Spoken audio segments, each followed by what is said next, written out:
ሰላም እንደምን ዋላችሁ። ዛሬ ለማውራት የመጣሁት ስለ ኢትዮ ቴሌኮም አክሲዮኖች በኢትዮጵያን ሴኪዩሪቲስ ኤክስቼንጅ ወይ ደግሞ ኢኤስኤክስ ሊስት ስለመደረጋቸው ነው።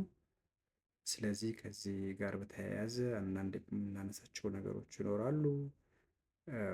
እንግዲህ እንደሚታወቀው ኢትዮ ቴሌኮም ከ130 ዓመታት በላይ በመንግስት ብቸኛ ባለቤትነት ሲተዳደር የቆየ አንጋፋ የሀገራችን ድርጅት ነው። ነገር ግን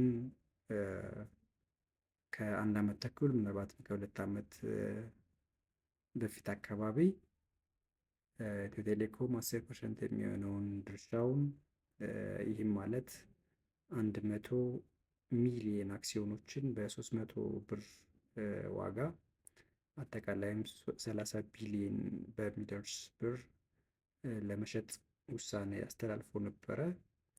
ነገር ግን በጊዜው በጣም ደካማ ሊባል የሚችል የአይፒኦ ፐርፎርማንስ ነበረ። የአክሲዮን ሽያጭ ፐርፎርማንስ ነበረ። አሁን ደግሞ ከሰሞኑ የኢትዮ ቴሌኮም አክሲዮኖች በኢትዮጵያን ሴኪዩሪቲስ ኤክስቼንጅ ስር ኦፊሻሊ ሊስት ተደርገዋል። እንግዲህ አንዳንድ ኮንሰፕቶች ለምሳሌ የሊስቲንግ ስቶክ ማርኬት ወይም ደግሞ አክሲዮን ገበያ ስንል ምን ማለታችን ነው? እነዚህ ነገሮች ምናልባት ካፒታል ማርኬት ለሀገራችን አዲስ ከመሆኑ ጋር የተነሳ አንዳንድ ቃላት ከዚህ በኋላ የምንረዳቸው ቃላቶች ሊሆኑ ይችላሉ። ስለዚህ እነሱም ትንሽ ለማብራራት ሙከራ አድርጋለሁ። ስለዚህ ለምሳሌ የስቶክ ማርኬት ስንል ምን እያልን ነው? አክሲዮኖች የሚሸጡበት እና የሚገዙበት ገበያ ማለታችን ነው። ሊስቲንግ ደግሞ ስንል ድርጅቶች አክሲዮኖቻቸው በዚህ ስቶክ ማርኬት ስር በግልጽ እንዲሸጡና እንዲገዙ የሚሰጥ ፈቃድ ማለታችን ነው። ስለዚህ በዚህ መሰረት ኢትዮ ቴሌኮም ከዚህ በኋላ እነኚህ ባለፈው የተሸጡ አክሲዮኖች በኢትዮጵያ ሴኪዩሪቲስ ኤክስቼንጅ ፕላትፎርም በሆነው በንዋይ አፕ በቀጥታ እነዚህ ባለ አክሲዮኖች አክሲዮናቸውን አክሲዮን ላልገዛ ሰው ከዚህ በፊት መሸጥ ይችላሉ። ራሳቸውም መግዛት ከፈለጉ መግዛት ይችላሉ። ወይም ደግሞ ከዚህ በፊት የኢትዮ ቴሌኮም አክሲዮን መግዛት ያልቻሉ ሰዎች አሁን ንዋይ አፕ ላይ እየሄዱ አክሲዮኖችን መግዛት ይችላሉ ማለት ነው። እንግዲህ ቀደም ሲል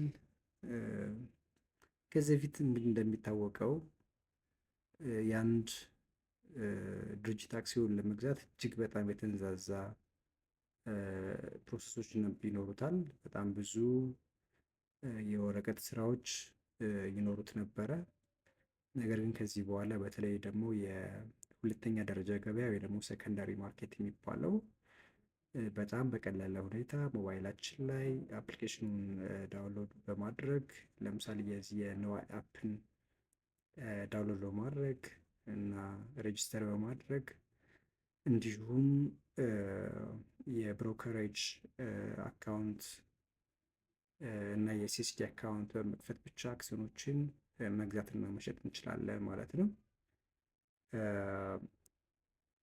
እንግዲህ ምንድን ነው አሁን እዚህ ላይ የሚኖረው ጥያቄ? አንድ አክሲዮን ባለቤት ስንሆን ምን አይነት ጥቅም እናገኛለን ነው። እንግዲህ አክሲዮን ባለቤት ስንሆን ወይ ደግሞ የአንድ ካምፓኒ የባለቤትነት ድርሻ ሲኖረን ሁለት አይነት ጥቅሞችን ልንጠቀም እንችላለን። የመጀመሪያው የካፒታል አፕሪሲዬሽን የምንለው ነው። ካፒታል አፕሪሲዬሽን ማለት የአክሲዮኑ ዋጋ እንግዲህ የድርጅቱ ፐርፎርማንስ ጥሩ እየሆነ ቢመጣ ገበያ ላይ የድርጅቱ አክሲዮኖች ተፈላጊነታቸው እጅግ እየጨመረ ይመጣል ማለት ነው። ስለዚህ እጃችን ላይ ያሉት አክሲዮኖች ዋጋቸው እጅግ በጣም እየጨመረ ይመጣል ማለት ነው። ሁለተኛው ነገር ደግሞ የትርፍ ክፍፍል ወይም ደግሞ ዲቪደንድ ነው። ትርፍ ክፍፍል ምናልባት ካሽ ፍሎ የሚያስፈልገን ሲሆን በጣም ጥሩ ሶሉሽን ነው የሚሆነው። ስለዚህ በኢትዮ ቴሌኮም ኬዝም የኢትዮ ቴሌኮም አክሲዮኖች መግዛት ሪስኩ እንዳለው ሆኖ ነገር ግን እነዚህ አድቫንቴጆች ይኖሩናል። በዚህ አጋጣሚ እንግዲህ የሰሞኑ የጋዜጣ መግለጫ ላይ እንደተመለከት ነው ዋና ስራ አስፈጻሚዋ 45,000 የሚደርሱ የአክሲዮን ባለቤቶች ኦፊሻሊ የድርጅቱ ባለድርሻ ሆነዋል ብለዋል። ስለዚህ እነዚህ ባለድርሻዎች ከመስከረም በኋላ በሚኖር ጠቅላላ ጉባኤ ተሳትፈው ስለ